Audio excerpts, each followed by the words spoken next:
আমাদের প্রিয় নেতা তারেক রহমান স্বচক্ষে নিজে দেখে যাবেন যে রংপুর কিভাবে অবহেলিত হয়েছে বিগত সরকারগুলোতে। যেহেতু নির্বাচন চলমান, নির্বাচন আচরণ বিধিটাকে আমরা 100% প্রাধান্য দিচ্ছি। জনাব তারেক রহমান বাংলাদেশে প্রত্যাবর্তন করেছেন 25শে ডিসেম্বর। প্রথম আসতেছেন আমাদের বিভাগে, রংপুর বিভাগকে সর্বাধিক গুরুত্ব দিয়েছেন উনি। এর জন্য এই অঞ্চলের বিএনপির বাইরে আপামর জনসাধারণের মধ্যে ব্যাপক চাঞ্চল্য, আনন্দ লক্ষ্য করছি আমরা।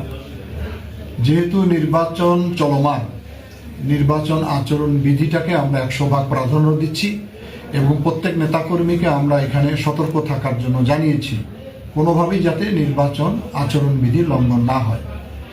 যেহেতু আমাদের প্রিয় নেত্রী, দেশনেত্রী বেগম খালেদা জিয়া আমাদের মাঝ থেকে বিদায় নিয়েছেন, আমরা এখনও শোকে বিভোর।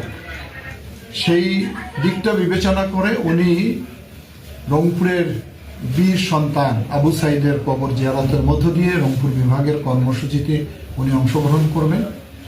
উনি ওনার নানির কবর জিয়ারত করবেন, উনি ঠাকুরগাঁয়ে রাত্রি যাপন করবেন, পরবর্তীতে উনি লালমনিরহাট এসে রংপুরে রাত্রি যাপন করবেন। আমাদের জেলায় আমরা কালেক্টরেট মাঠে একটি দোয়ার আয়োজন করেছি। জুলাই যোদ্ধা এবং দীর্ঘ ফেসিবাদ আন্দোলনে যারা নিহত বা শহীদ হয়েছেন তাদের রুহের মাগফিরাত কামনা করা হবে।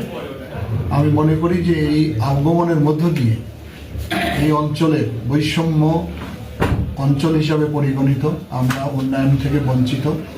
আমাদের প্রিয় নেতা তারেক রহমান স্বচক্ষে নিজে দেখে যাবে যে রংপুর কিভাবে অবহেলিত হয়েছে বিগত সরকারগুলোতে। আশা করি বাংলাদেশের মানুষের ম্যান্ডেট নিয়ে উনি রাষ্ট্র ক্ষমতায় যাবে এবং রংপুরের উন্নয়নকে সর্বাধিক গুরুত্ব দেবেন।